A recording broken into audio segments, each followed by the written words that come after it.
तुम्ही पाहत आहात MCN न्यूज मराठी।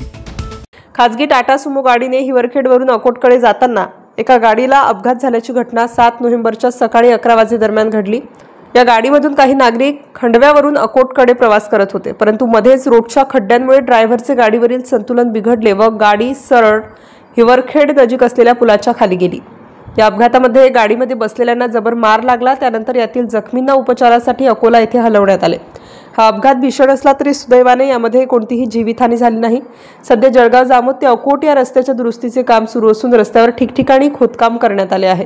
त्यामुळे प्रवासी वाहनधारकांनी खबरदारी घेण्याचे आवाहन प्रशासनाच्या वतीने करण्यात येत आहे। तर रस्ता दुरुस्तीचे काम तात्काळ करण्याची मागणी परिसरातील नागरिकांच्या वतीने करण्यात आली आहे।